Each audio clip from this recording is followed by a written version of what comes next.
Bonjour à tous et merci de nous retrouver dans le 7-8 loisirs. Toutes vos idées sorties dans le département. Et on commence tout de suite avec le sommaire de ce numéro. Du théâtre, de la danse, de la musique et du cinéma, c'est le festival des talents clésiens des Clés-sous-Bois. Du 2 juin au 6 juillet, la ville met ses talents à l'honneur. La coordinatrice de l'événement nous parlera de la programmation. Un univers joyeux entre nature et science-fiction, le monde de Monsieur Brouty est à découvrir à Guyancourt, artiste pluridisciplinaire décédé en 2016. Sa famille et la ville ont souhaité lui rendre hommage. Et même si les vacances ne sont pas encore arrivées, peut-être pensez-vous déjà à où s'inscrire pour la rentrée. Mélanie a testé pour nous un cours de majorette avec les Saint-Cyriennes, de quoi vous donner quelques idées. Mais on commence par une date dimanche, c'est la fête des mères et pourquoi ne pas en profiter pour assister au concert de l'orchestre de l'Académie de Versailles. Organisé en partenariat avec l'association La Nouvelle Oasis, ce concert sera également l'occasion de financer la recherche sur le cancer et de soutenir les enfants touchés par cette maladie. Les membres participent à l'opération Un gâteau pour la recherche menée par l'association L'Étoile de Martin. On écoute Aïcha Abouilal, présidente de La Nouvelle Oasis. Ça pourrait être un moment convivial pour la fête des mères et le bénéfice reviendrait à la recherche du cancer. Par la même occasion, il y aura des ventes de gâteaux pour une autre association, l'Étoile de Martin, où ce bénéfice irait pour la recherche de cancer en pédiatrie.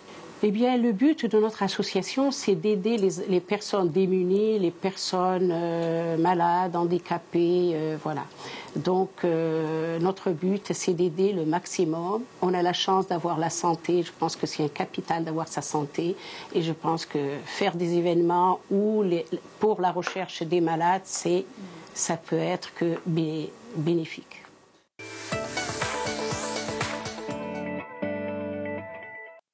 Les Clés-sous-Bois met ses associations et écoles de la ville à l'honneur. La nouvelle édition du Festival des talents clésiens commence la semaine prochaine. Spectacle, théâtre, musique ou danse, le point sur la programmation avec Christelle Bidoire de l'espace Philippe Noiret. Qu'est-ce que c'est que le Festival des talents clésiens ? C'est un festival qui s'étale du 2 juin au 6 juillet, qui permet aux associations et aux établissements scolaires de valoriser tout le travail d'une année et de faire des représentations des arts pratiqués durant l'année. Alors par exemple, qu'est-ce qu'on retrouve comme association ? Qu'est-ce qu'il y a comme spectacle ? Alors on a la chance d'avoir des associations avec des pratiques très variées. Donc on va avoir du théâtre classique et moderne, on a du chant de chorale, du chant lyrique et de la musique baroque. On va avoir aussi de la danse. Vraiment, tous les arts sont représentés, y compris les arts plastiques, comme vous pouvez le voir derrière moi. Et donc du coup, c'est un peu un rendez-vous incontournable, le Clés-sous-Bois. C'est que des associations, des personnalités des Clés-sous-Bois. Voilà, c'est très local. Il y a quand même un gros effort de la ville sur la communication aussi à l'intérieur de la commune. Donc oui, c'est un rendez-vous important.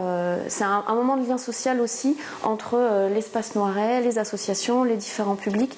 L'idée est vraiment de répondre au fait que l'espace Noiret est un centre socio-culturel. Donc un lieu de lien social où on peut se rencontrer et faire du spectacle tous ensemble. Donc le 17 juin, nous avons une soirée claquette et danse irlandaise, ça témoigne bien toute la diversité qu'il peut y avoir au niveau des talents représentés. Et donc là, alors, comment ça va se passer en fait ? C'est les gens peuvent venir danser ? Les gens peuvent venir. Alors il y a d'abord un spectacle avec de la musique live suivi de danse claquette et après c'est suivi d'un bal. Deux points d'orgue un petit peu à cette édition un peu plus importante, ce sont les clés du cinéma le 3 juin et les clés Cybèle le 24 juin. Alors ça fait partie de la programmation du festival, mais c'est pas tout à fait le festival. Non, on a profité de la communication aussi des talents clésiens pour communiquer sur ces deux événements. Ce sont deux événements plutôt indépendants. Donc on a le festival les clés du cinéma le samedi 3 juin qui est un festival de court-métrage, un festival régional. Et puis les clés Cybèle qui est un festival de musique actuelle. Alors, est-ce que vous pouvez en parler un petit peu plus, notamment de la programmation de l'un et de l'autre ? Alors, qu'est-ce qu'on pourrait y retrouver ? Alors, sur l'heure des clés du cinéma, vous pourrez retrouver 18 courts-métrages de 5 à 16 minutes pour 3 heures de projection. Différents styles, on a de la comédie, on a du drame. C'est une journée plutôt familiale. Pour les clés Cybèle, alors le 24 juin, qu'est-ce qu'on pourrait y retrouver ? C'est assez éclectique également. Oui, c'est éclectique. On propose déjà une après-midi réservée aux vainqueurs des tremplins rock, organisés tout au long de l'année. Donc, il y a 4 groupes qui seront représentés. On a aussi un slammer cette année, Nen, qui est un slammer local. Et puis on a Manolo, qui vient, une émanation des Gypsy Kings, et Imani.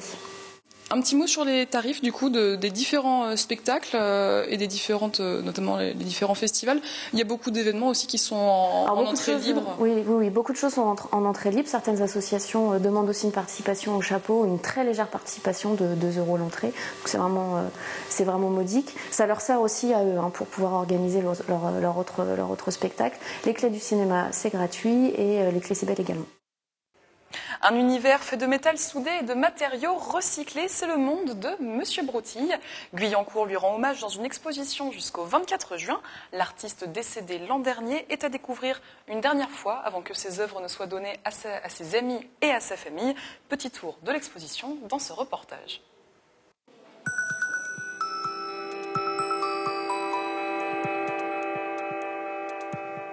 Des animaux métalliques, des créatures qui semblent sorties d'un film de science-fiction, des monstres insolites.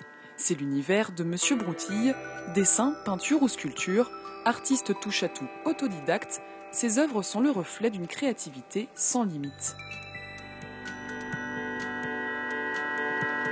Il prenait des outils qui transformaient en... des outils de récupération qui transformaient en animal, un oiseau, un chien. Il était très près de la nature. Comme il disait, je suis un homme des bois. Donc, il a vécu dans une caravane. Enfin, je crois qu'il a tout fait. Il a profité de la vie, ça, j'en suis sûre. Initialement pâtissier, Monsieur Broutille a suivi une formation de soudeur pour travailler dans la métallerie. Un métier qui lui servira pour imaginer ses œuvres. Décédé d'une crise cardiaque en 2016, sa famille a voulu lui rendre un dernier hommage à Guyancourt.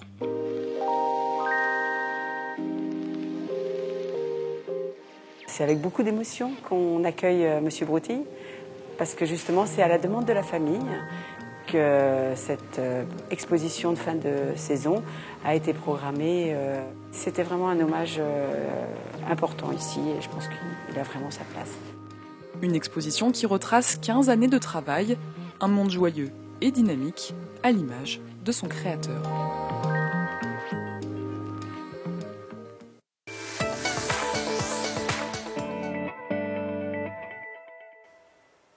Cette semaine, Mélanie nous propose un rendez-vous sport à Saint-Cyr-l'École. Elle est allée tester un cours de majorette avec les Saint-Cyriennes et ses professeurs ne sont autres que les élèves de ce cours. Découverte de cette discipline en images. Ce que j'ai dans les mains, c'est le bâton, l'accessoire principal des majorettes. Je suis au gymnase Gérard Philippe de Saint-Cyr-l'École avec les Saint-Cyriennes, le club de la ville fondé en 1968. Et mes coachs du jour sont Romane et Alicia. Bonjour les filles. Bonjour. Alors, elles ont 10 ans et 12 ans et surtout, elles sont vice-championnes de France 2016, coach de choix. Les filles, première question, est-ce que déjà j'ai la bonne tenue ? Oui. Super. On commence ? Oui. Alors, ça commence comment un cours de majorette ? Bah déjà, il faut avoir le bâton à l'endroit. Alors, il faut toujours avoir la grosse boule en bas. Alors, pour commencer, il faut mettre son bras, faut tendre son bras. Il faut passer toujours la grosse boule au-dessus et la petite en dessous. En dessous. Alors, on va recommencer. Donc, au-dessus, la grosse boule au-dessus. Ah oui. Et la petite en dessous.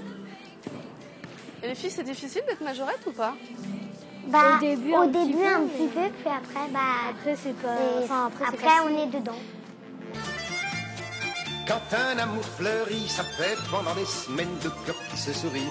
Tout ça parce qu'ils s'aiment à Paris. Alors, vous pouvez me montrer on toutes met les deux, déjà son bâton comme ça. Voilà. Ah oui. Alors on fait une figure 8 sauf à l'envers cette fois-ci. Donc en gros votre grande boule, elle passe comme ça. Ouais. Ah non, d'accord. Alors on recommence. C'était dans l'autre droite en fait. Oui. Donc comme ça. Et comme ça. Et à force de faire ça, et vous faites. C'est peut-être plus facile à dire qu'à faire. Oui. On passe la grande boule ici, puis ici. Non. On recommence. On passe. Elles sont pas faciles. Hop, comme ça. Hop, voilà comme ça. D'accord. En fait, j'ai pas tout compris, mais je pense qu'en vous regardant, au bout d'un moment, ça va rentrer. Non. Et ça passe en dessous ou au-dessus, le bas? Pas facile du tout. Non, en fait, pour être sincère, c'est pas que c'est pas facile, c'est que c'est un peu de coordination. Et il faut réfléchir. Romane et Alicia l'ont bien expliqué, donc au bout de 3 à 4 tentatives, ça rentre. Do the can. Ooh la la la. Ooh la la la. Oh, can you do the can? If you can, then I can. I can. If you can you can. Oh, we can do the can. Yes, we can. We can. We can. Yes, we can. Romane et Alicia s'entraînent, elles, depuis 6 ans. Il y a 53 majorettes dans le club. Et ça s'adresse à tout le monde, que vous soyez garçon ou fille. Alors, pourquoi pas vous? Camille, je vous ramène un bâton?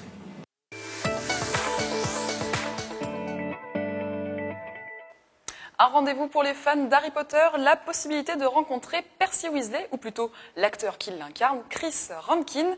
Il sera samedi 27 mai à l'Armoire Geek de Versailles pour des séances de dédicaces, réservation obligatoire. Et l'association Vivre organise ses 34e mini-puces à Montigny-le-Bretonneux, un événement incontournable pour venir dégoter de bonnes affaires. Avis aux chineurs, le rendez-vous est donné dimanche dès 9h au Parc des Sports Roger Coudert. C'est la fin de ce C'est Tweet Loisirs. Je vous remercie de nous avoir suivis. Je vous retrouve vendredi prochain pour un nouveau numéro et je vous souhaite un excellent week-end.